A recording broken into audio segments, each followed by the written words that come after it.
तुम्हाला माहितीच आहे, पण आज टेक ला चॅलेंज घेऊनच मग तुम्हाला भेट बरं का. कारण की मी उलट कराल तर जेव्हा आपण पहिले आलेल्या गडबडीमध्ये हातावर थांबायचं आणि मेन गोष्ट हातावर थांबता पण येणं गेलं, ते पण राहणं गेलं, नंतर आज टेक पण पुशअप जमणार गेलं, ते आपलं चॅलेंज पण जमणार गेलं. त्यामुळे मी थोडं बदल केला. पहिलं आज टेक मारलं, स्टार्टअप आज टेक केलं आणि एंडिंग इन्स्टंट करू बरं का. आज टेक मारला, मग शोल्डर मारला, शोल्डरच्या नंतर मग चॅलेंज मारला. मध्ये भरपूर ग्रोथ होत आहे बरं का भावांनो. तुम्हाला दाखवतोस आज टेक एक आणि आपलं चॅलेंज एक बरं का. कारण का ते कंटिन्यू ठेवू आपण की पुढे बॉडीला पण सव होईल, आपल्या पुढे चलून आपला ऍडव्हान्स तर होणारच आहे, हे मला 100% माहित आहे. हे फक्त आपलं बेसिक्स आहे.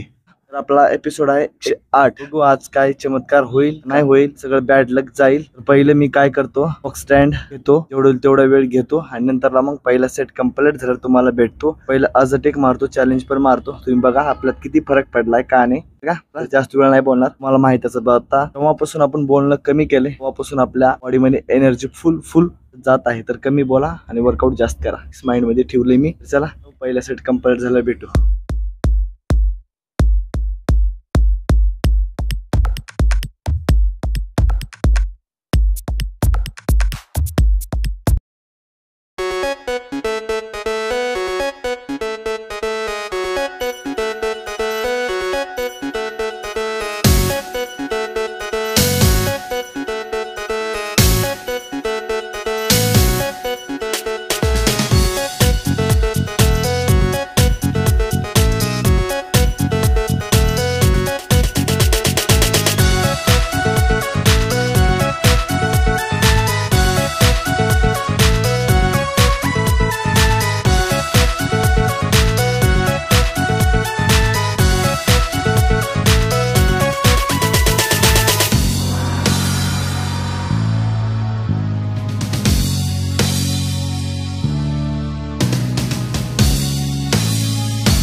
माझं मूड नाही उभा, म्हणजे माझं मूड नाही थांबून बोलायचा, म्हणून मी बसूनच बोलतोय. कारण की आता आपली पूर्ण बॉडी थकलेली आहे. थकल्या मला 90%, अजून 10% राहिले एनर्जी बॉडी मध्ये. आता ते दुसऱ्या सेटला पूर्ण बॉडी डाऊन होईल हे फिक्स माहित आहे मला, बरं का.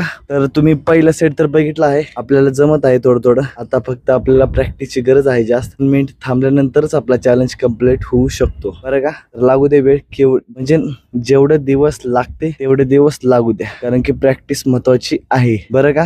तरी चला आता दुसऱ्या सेटला बघू का होते का नाही, बरं का भावांनो. पहिला सेट तर एकदम सिंपल गेला, आणि पहिल्या सेटला तुम्ही बघितला आहे ना, मी चेक करा म्हणलं की आपल्याला हेडफोन घालूनच आपल्याला हातावर थांबता येते का बिना हेडफोनचं. पण दोन्ही मध्ये काही अंतर नाही, सगळं समानच आहे. हेडफोन घालू या ना घालू मला हातावर थांबता जमलं, बरं का. तरी आपला पहिला सेट तर चांगला गेला आहे, आणि मी पुशअप पण मारा शिकतो वाटलाले. मी असंच आपण शिकतो वाटलाले, कारण की आपल्याला मला वाटत नाही की आपण पुशअपचं पण एपिसोड चालू करत, चॅलेंज चालू करत, कारण की आपण ह्याच्यातच शिकता असं मला वाटलं. कारण की मला जसं थांबायचं कळलं तसं पण मला पुशअप मारायचं थोडं थोडं माइंड मध्ये सेट होत आहे. तर तुम्ही बघतच जावा, आपण हातावर थांबत थांबत पुशअप पण मारा शिकणार आहे, हे मला फिक्स माहित झालंय, बरं का.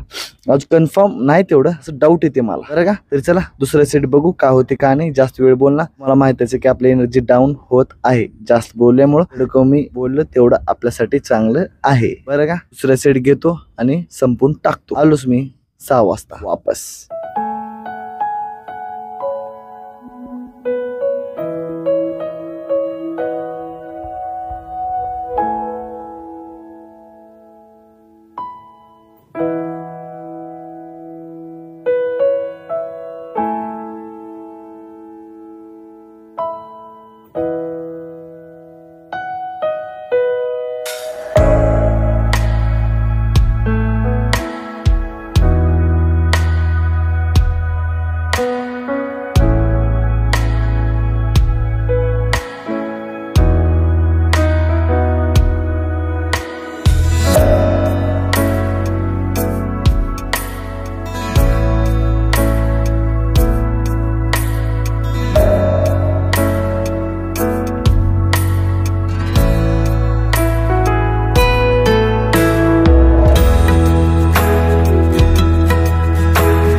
तर तुम्ही दुसरा सेट बघितलाच असेल बरं का. तर आपण दुसरा सेट इथले 12 मिनिट इथलं नाही बरं का. टाइमपास भरपूर झाला, म्हणजे मताने वाटतंय भरपूर झाला, भरपूर 50 का 60% टाइमपास झाला आणि फक्त 40% प्रॅक्टिस झाली आहे दुसऱ्या सेटला. आपल्याला आज आला आहे 15% दोन्ही सेट मिळून बरं का.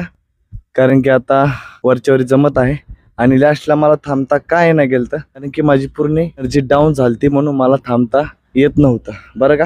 तर आपण ट्राय केला चांगलंच, कालच्या पेक्षा आज बेस्ट स्वतःला का. उद्या काय होते का माहिती, आपण बेस्ट देणार आहे बरं का. आता जाऊ घरी, बोलायचा मूड नाही, म्हणजे एनर्जी नाही तेवढी बोलल्यासारखी बरं का. माझं काही चुकलं पिकलं तर मला कमेंट करा. चला मग आता उद्या भेटू.